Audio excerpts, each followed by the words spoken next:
Chers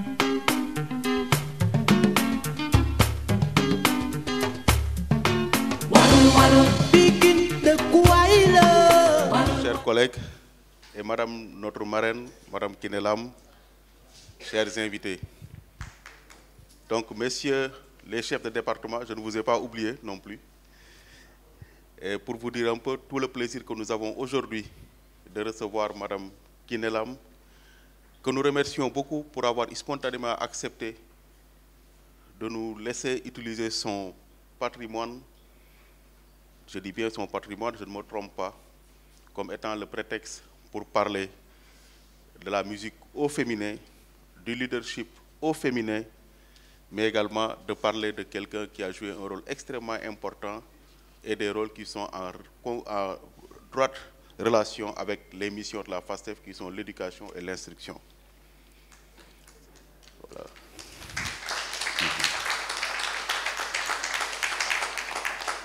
C'est la 3e édition, mais cette édition elle est spéciale parce que la personne à laquelle elle est dédiée est également une personne spéciale qui a fait presque 50 ans de scène musicale, 50 ans autour desquels elle a pu partager avec nous tout le patrimoine Wolof, mais même au-delà. Je pense que les communications auxquelles nous allons assister tout à l'heure nous permettront d'avoir une très belle lecture d'une partie de son œuvre parce qu'on ne peut pas tout épuiser.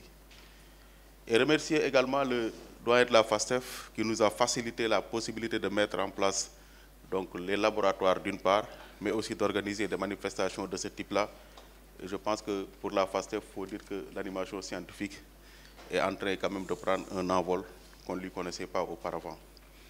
Remercier le directeur de l'école doctorale, monsieur le professeur Morndao, qui spontanément a accepté donc d'accompagner cette manifestation.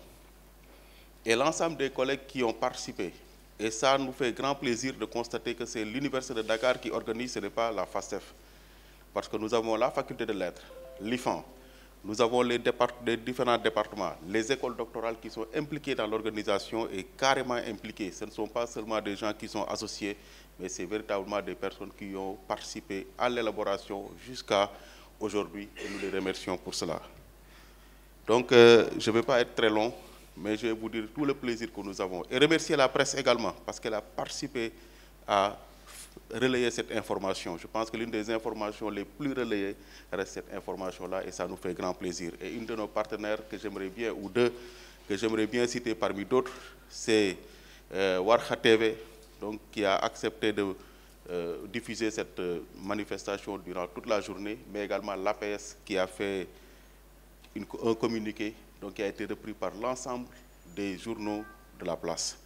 Donc les remercier et remercier enfin Amadou Falba parce que nous avons eu quelques soucis techniques, mais dès que je lui en ai parlé, il a tout de suite pris les dispositions pour nous permettre aujourd'hui d'avoir un son qui, nous l'espérons, sera de très bonne qualité. Donc comme je sais que vous n'êtes pas venu pour m'écouter, je vais m'arrêter là et remettre la parole à monsieur le doyen. Merci beaucoup. Merci beaucoup. C'est peut-être à nous de remercier monsieur l'assesseur de cette organisation, mais également d'avoir pris cette initiative. J'allais dire ces initiatives. Merci, monsieur l'assesseur.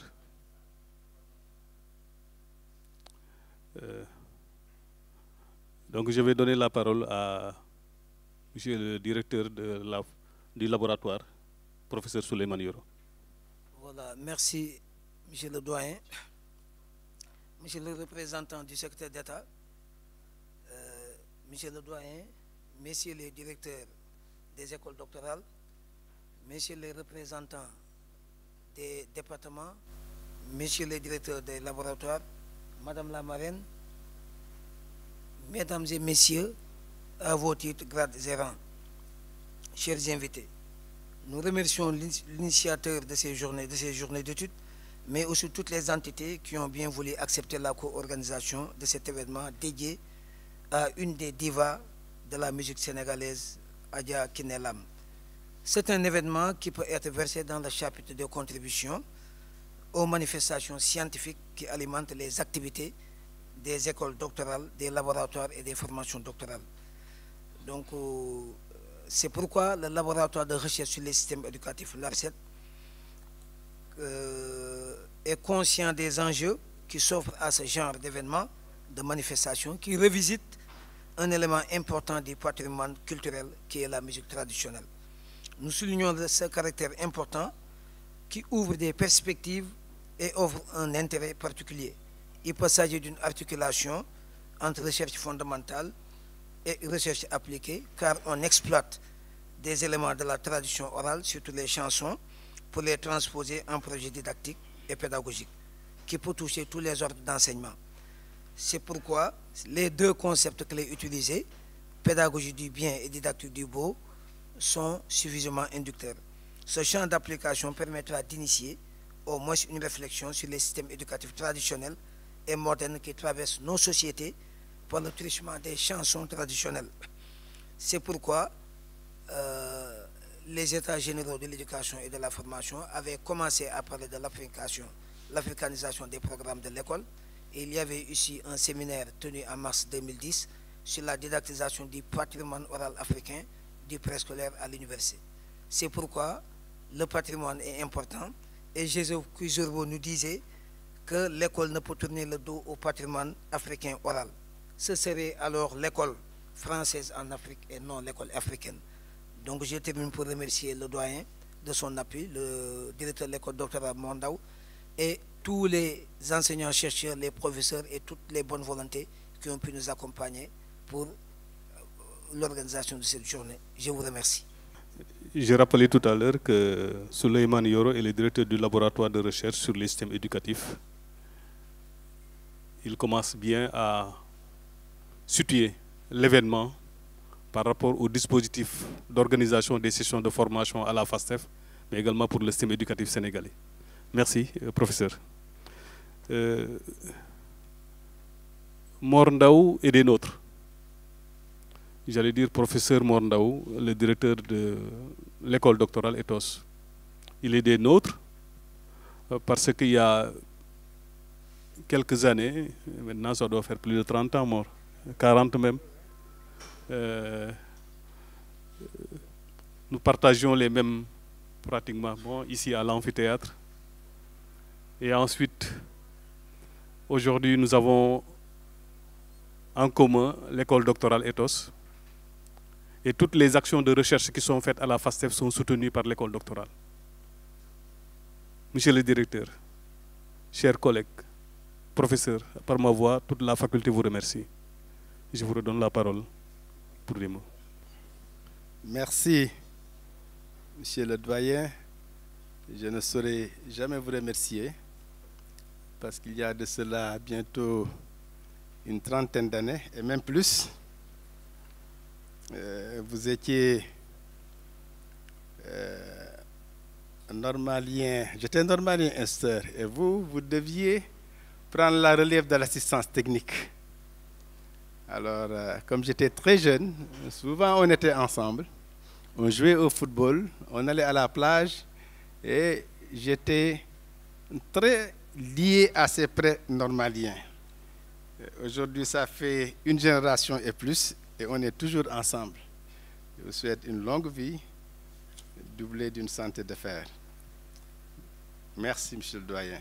Monsieur le conseil technique du secrétariat d'État en charge de la culture et des industries créatives, monsieur le doyen de la FASTEF, professeur Sokhna, monsieur l'assesseur de la FASTEF, professeur Dramé, madame Adjaratou Kinesamb, Kinelam, la marraine, messieurs les directeurs des formations doctorales, messieurs les directeurs de laboratoire, distingués invités, en vos titres, rangs et qualités, tout protocole observé, je dois dire que cette journée d'études autour de l'œuvre de Adjaratou Kinelam nous offre l'occasion d'analyser non seulement le répertoire de Madame Kinelam, mais aussi d'interroger le parcours d'une grande dame d'une diva, combattante des causes sociales et politiques. Mais elle nous permet aussi d'analyser la musique au féminin, ses caractéristiques et ses particularités. Le groupe de recherche sur les expressions culturelles, le LARSEC et la FASTEF, en initiant le thème sur Kiné l'âme ou l'enracinement et l'ouverture dans la musique tradimoderne, pédagogie du beau et didactique du bien,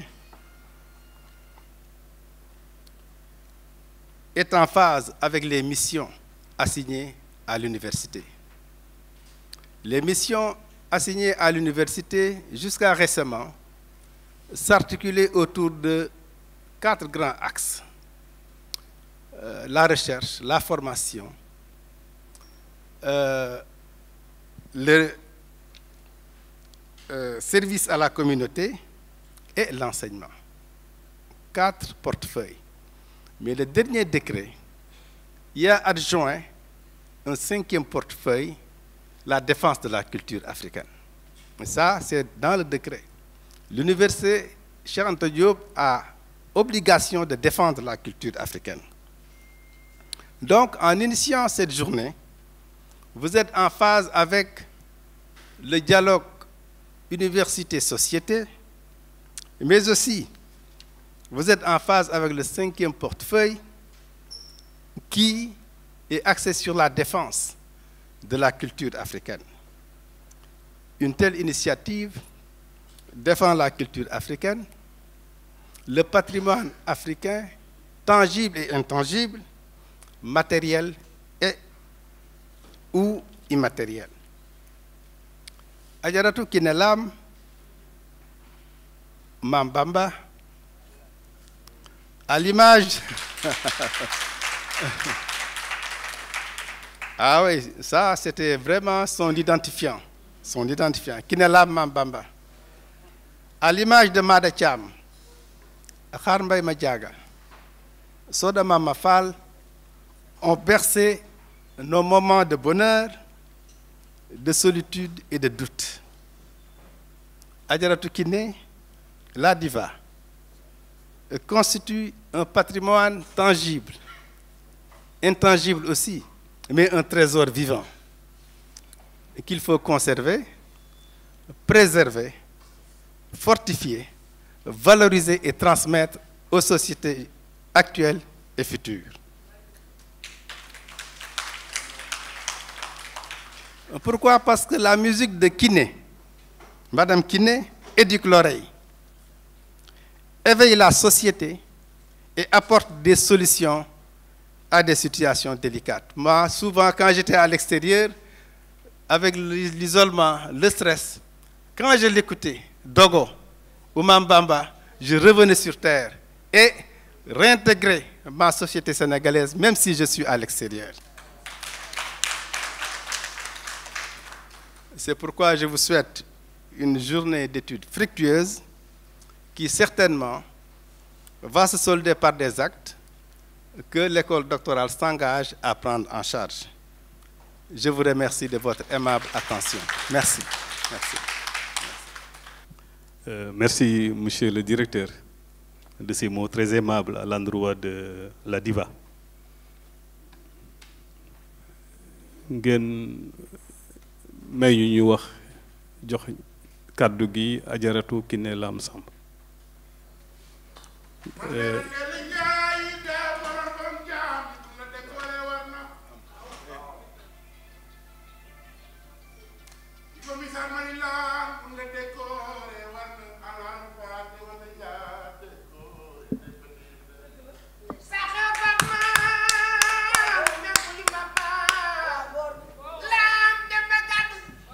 waaw ma jarga bigi may lam demba gadde sa maam mandela ndela njaay de moron borom jaam ñi ko mbisaan mari laan bun la décoré war na Kiné l'âme Khady Samba sa yaay alarampate sa maam la jigéen arampate depende yirim ndela ma ca taaleen man ndela njaay de moron borom jaam ñi ko mbisaan mari laan ki ne mam Bamba saxar faat ma kuli mabba lam demba gadn ngay musi ale lat fatim ma jërga biige maay ajaratu xadi sàmbay sa yaay maa ne la njaay de moron borom jaam ñi waaye alaaji mbay laam la ni waaye sa baay bëgg xaadim rasool bëgg sëriñ fàllu lool dundal ma mu yàgg lool say may di baawaan ajaratu ki ne laam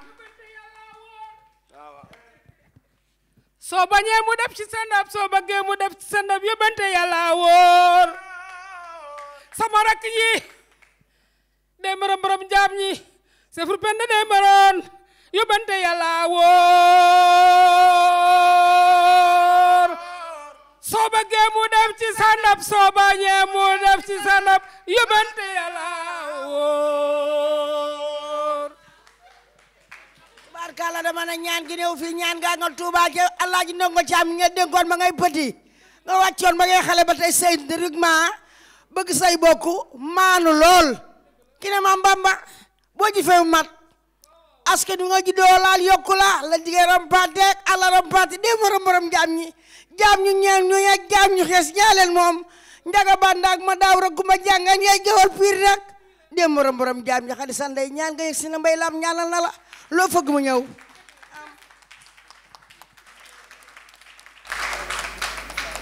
ñu am ci ñetti lecture benn bu njëkk bi mooy fii ci faculté bii ñu nekk bëri na fi ay discipline yoo xam ne moom la ñuy jàngale ñu ne kii dafay jàngale philosophie kële di jàngale portugais ñii di jàngale mathématique ak lettres loolu ay discipline la mën nga ko wax xale bi takk ko am leneen lu ci tegu nag mooy dañ koy gëstu mu leer ci bopp ña koy jàng man koy def ci ña koy jàngale gëstu boobu boo demee ba département ba philosophie am na ñoo xamante ne dañuy dem di xool lan mooy esthétique mën a leeral woy wi lan moo ci ay neex ba tibb ci xolu nit ki ba la ngeen di wax ni képp ku ko dégg mu sax sa xol ñoom ñi dañ koy jàngale loolu nag dafa am fenn fu mu sosu mooy ne boo defaru nit ki la ngay def yëpp du am benn njëriñ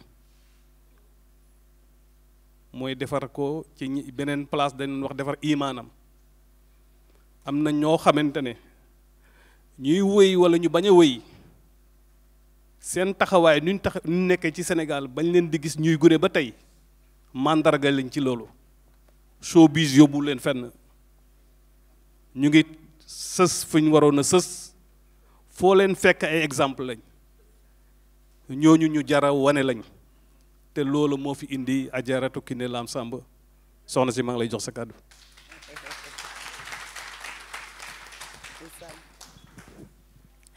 asalaamaaleykum maa ngi leen di nuyu yéen ñëpp seen tur ak seen sant di sant yàlla bu baax di sant sama ñaari waajur yi di sëriñ Tuubaa bu baax a baax di ñaanal sama borom kër yal na yàlla yéege ko ca barzaq ya gën a kawe ak sama waajur yi ak mboolem kum fa fekk ak koo fekk maa ngi remercier suñu directeur bi nga xam ni mooy directeur école normale supérieure di remercier bu baax a baax monsieur Dramé maa ngi lay nuyu ak monsieur Sow sama rakk bu góor bee di remercier ki nga xam ni moom la ministre sunu ministre de tutelle muy ministre de la culture yebal mu ñëw toog fii muy directeur de cabinet di nuyu suñu professeur bu baax bi toog macha allah monsieur Ndaw di ko remercier monsieur Soxna kontaan naa lool maa ngi remercier universitaires yi toog fii yëpp fii mooy la temple du savoir fii la ñuy tabaxee xam-xam yi gën a kawe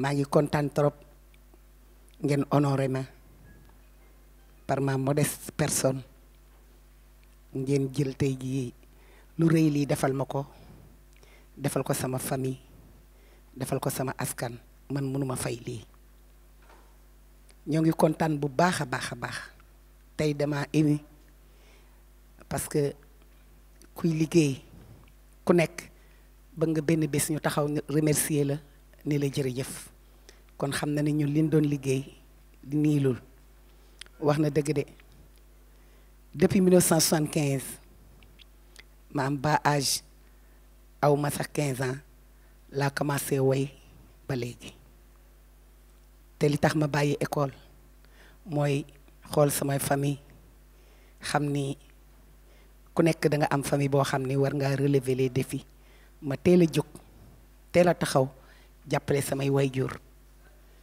jàppale sama askan ba fi ma toog yàlla may ma tamit may ma baat may ma tam ma teel a jàng woy ba yàlla defal ma am ci expérience bu bari tukki ci fu sore sori jël flambeau bi yóbbu ko fu sore sori à travers le Sénégal l'Afrique l'Europe l'Asie Amérique ak fépp foo xam ne rek ci àdduna bi yàlla may na ma teg fi sama tànk yàlla may ma maison disque may ma lu nekk kon l'art m'a tout donné kon ku sant yàlla laa daal man daal tey ci gàttal daal mooy ñun amuñu lu dul art moom rek la ñuy jëfee moom rek la ñu xam ba tey ma def ci presque 50 ans de carrière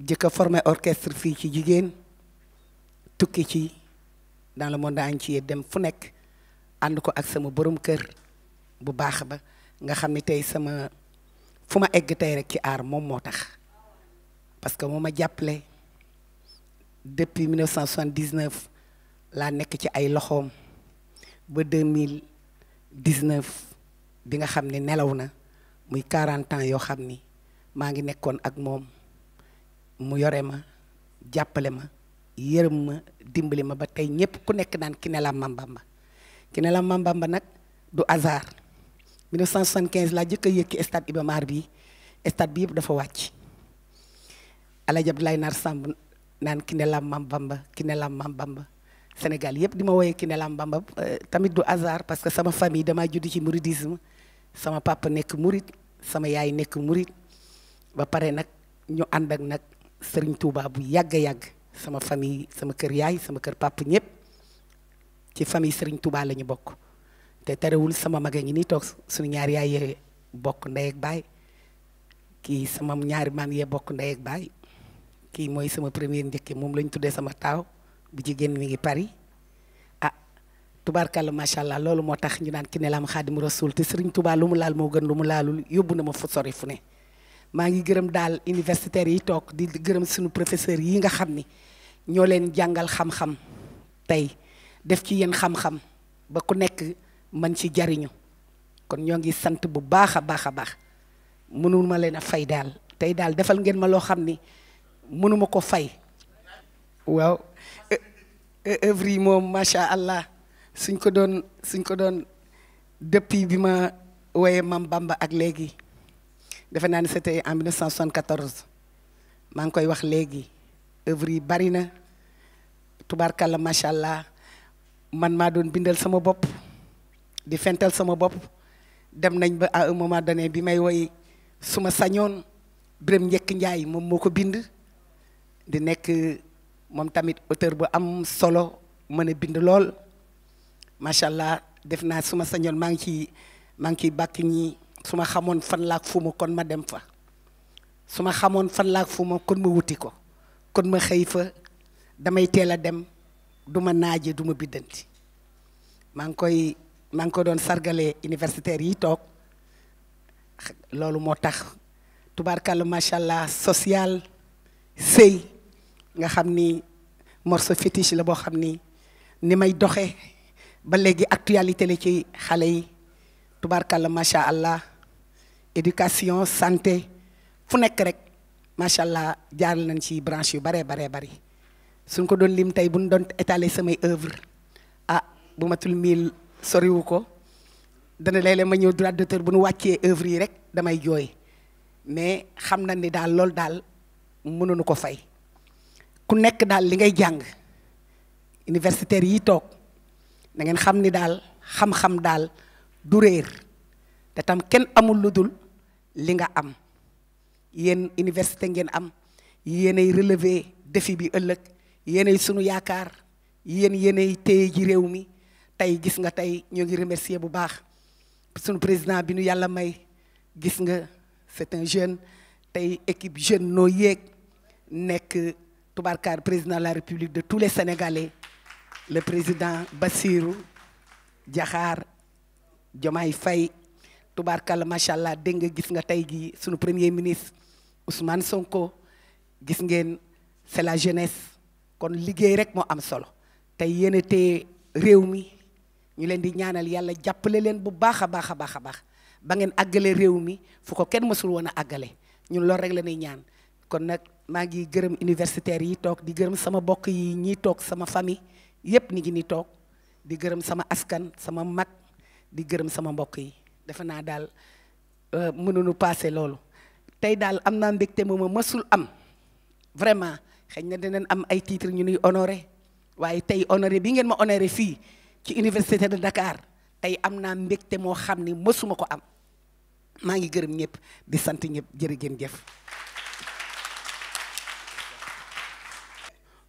soxna si ñun tamit kontaan nañu yow yaay ñu honoré de votre présence am nañ ay yeneen gan ñu fi ñëw léegi yaakaar naa seetlu nga leen mais ñu jox kàddu gi monsieur le conseiller technique au niveau du secrétariat d'État de la culture aux industries créatives et au patrimoine historique. Chers collègues, Dr Salif Diedhiou, vous avez la parole. Merci, doyen. Monsieur le doyen de la FASTEF, honorable Adjaratou Kiné Lamambamba, monsieur le directeur du laboratoire, messieurs les directeurs de l'école doctorale,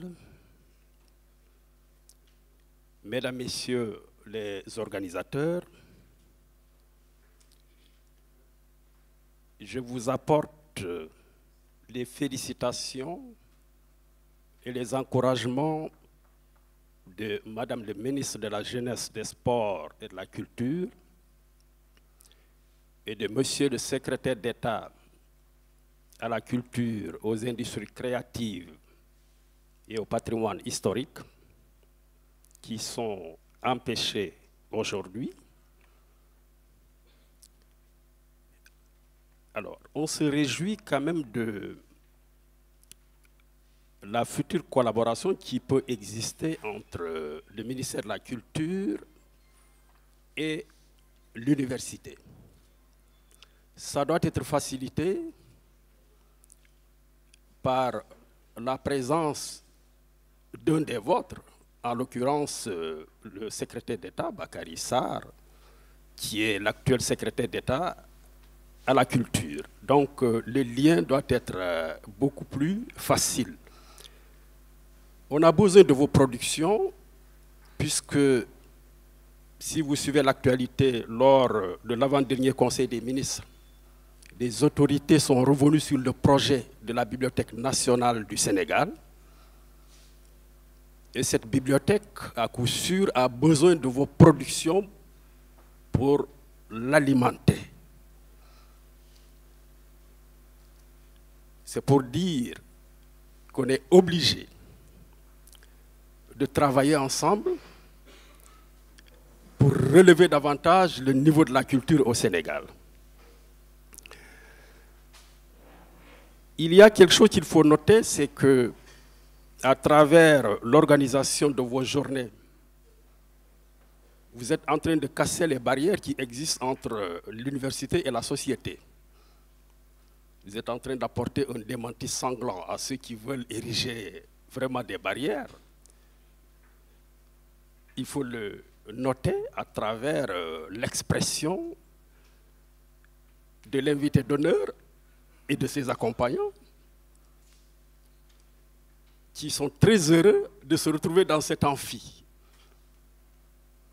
Et je sais que depuis la première édition, vous vous inscrivez dans ce registre. qui est une très bonne chose. Alors, puisque j'ai apporté la parole de mes supérieurs qui vous félicitent et vous encouragent, je n'ai pas l'intention de faire une communication puisque je ne suis pas programmé pour ça, mais tout simplement vous souhaiter une journée fructueuse dont les résultats sont attendus par ceux qui m'ont mandaté ici. Je vous remercie de votre attention.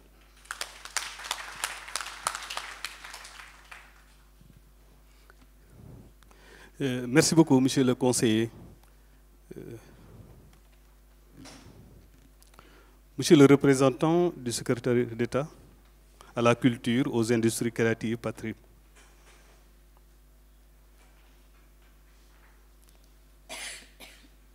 Monsieur le directeur de l'école doctorale, professeur Morndao, Madame la marraine, Adjaratou Kiné Lam Samb, Messieurs les chefs de département, Messieurs les directeurs de laboratoire,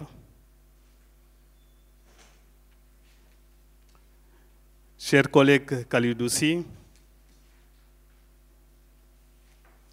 Monsieur le coordonnateur du groupe de recherche des expressions culturelles contemporaines, chers collègues, chers étudiants, chers participants. Ñu jagleel nuyoo ñi ànd ak Adjaratou Kiné Lam Samb ñëw fii teewel ko ci bés bi. C'est avec beaucoup de plaisir que je me retrouve aujourd'hui en vous souhaitant la bienvenue à l'occasion de sa 3e édition des journées d'études culturelles de recherche sur les expressions culturelles contemporaines.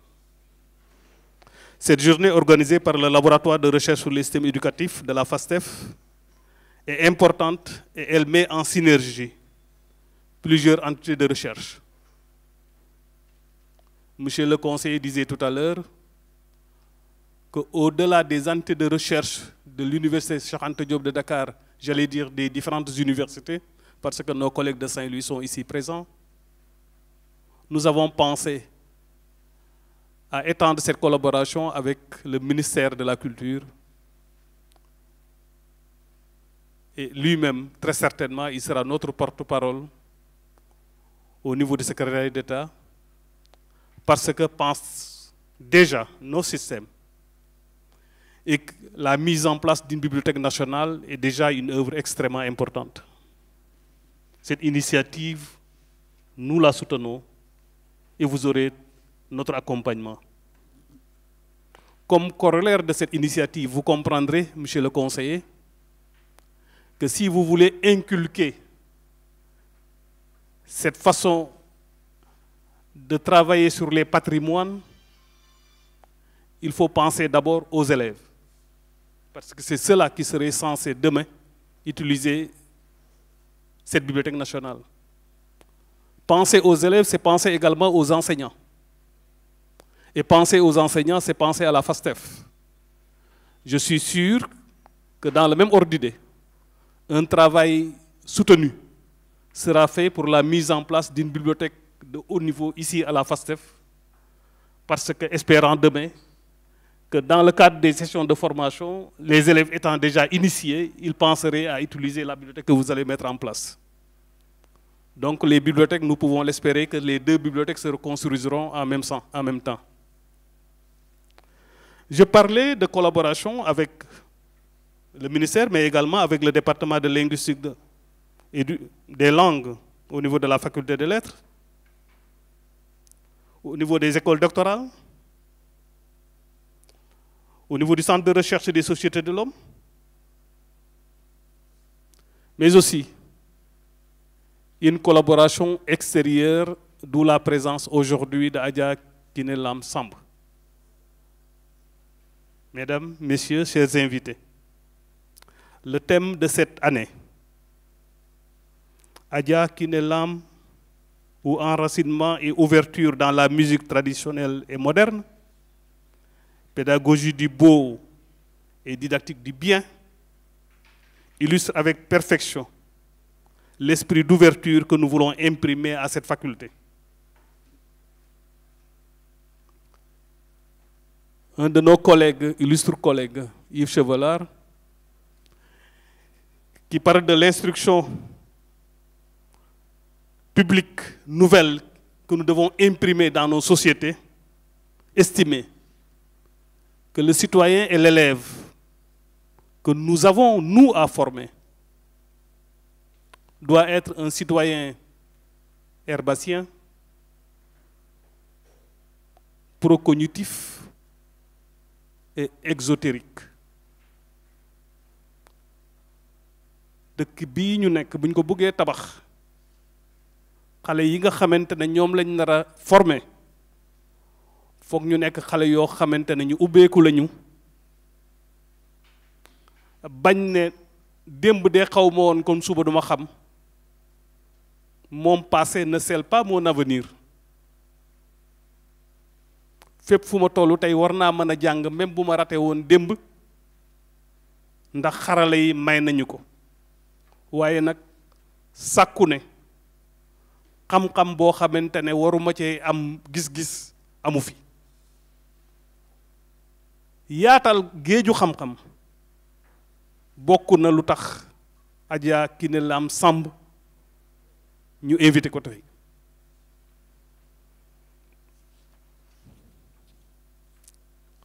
parce qu'il faut le dire, le 14 février 2021, j'ai eu l'occasion de revisiter une partie de cette histoire. Le journaliste demandait à Adja Kiné Lam Samb, tout ce que vous expliquez là semble chimérique au moment où les divorces sont légion dans le showbiz. Elle expliquait les relations qu'elle avait avec son défunt mari et sa famille. Quelle a été votre recette? C'est la question qui a été posée à Adja Kiné Lam Samb. Personnellement, pour combiner à la fois la réussite dans la musique et la réussite sociale.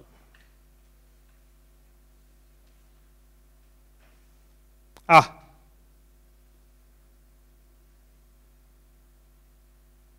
Dogo n'était pas n'importe qui. C'était sa réponse.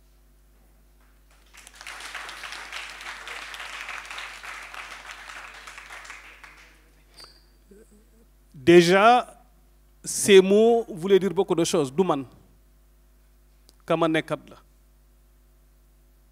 C'est un esprit de générosité tel que képp koo bokkat ak lu mënta doon liggéey ba mën na yàgg parce que bu rafetee nga bàyyee ko bu ñaawee nga gàddu ko. Adja ñu ngi lay gërëm ci kàddu googu. Elle ajoute, il avait un bon comportement et c'était un intellectuel. Elle parlait de son épouse, de son époux. En plus de sa sénérité, son flegme, sa gratitude, sa considération pour ma personne, son amour pour moi et son désir de me voir chaque jour évoluer. C'était ces mots à l'endroit de son.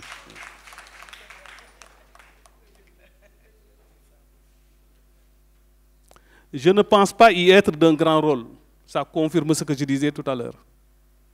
Moom day lii lu may rëy yëpp daanaka man def ma ci dara sama jëkkër moo ko def yàlla xamante li nga ci def rëy na tout lui revient, c'est ce qu'elle disait. D'autant plus que j'étais jeune fille quand il m'épousait. Il m'a inculqué de grandes valeurs mais ñaata nit lañ inculqué de grandes valeurs après gisatuñ leen. Il surveillait l'artiste comme il surveillait du lait sur le feu. Il me mettait la pression quand j'avais des engagements et veillait surtout à ma ponctualité. Lorsque je prenais ces mots, elle n'était pas encore là ce matin, yàlla xamante ne bëri na ñu fi nekk tey ak Kiné laa leen moo leen fi njëkk. C'est très rare. Elle est arrivée vers 9h, elle dit elle est en retard parce que dafa jaawale sa demoon Fasek. Cet esprit-là, monsieur l'assesseur le dit et tous les collègues de la FASTEF, jàng ak jàngale dafa am ñetti points yi ci jël ci xale yi bët bu set ñu koy wax. La ponctualité buñ ne waxtu nga teel a yegsi. L'assiduité boo ñëwee tey ñëw suba bul tardé. Ensuite l'engagement dans le travail et triptyque yooyu yëpp ñu ngi ko gis ci Kiné Lam soxna si ñu ngi lay gërëm ci ni nga mel ak ni nga wane.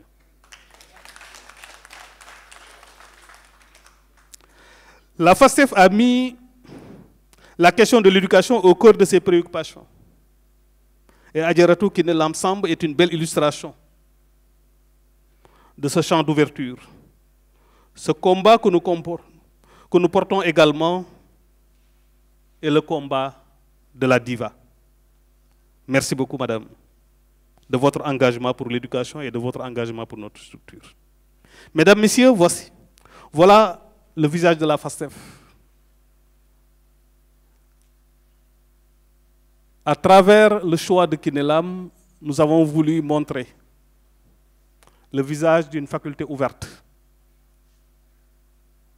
d'une faculté ancrée dans ses traditions et d'une faculté qui est ouverte à toutes les structures d'enseignement et de formation qui puissent prendre en charge, j'allais dire, qui puissent inculquer à la jeunesse ce que nous avons de plus fort.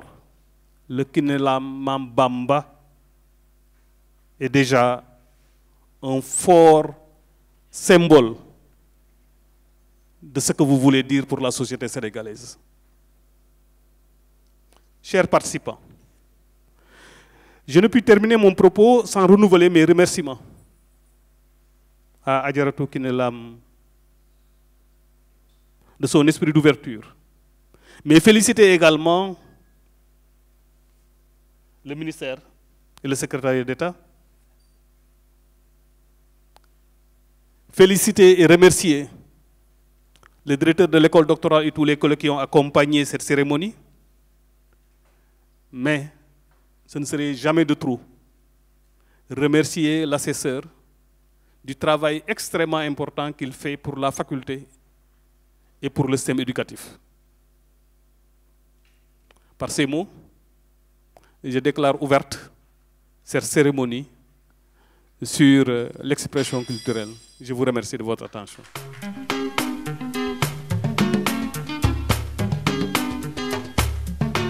Waru, waru.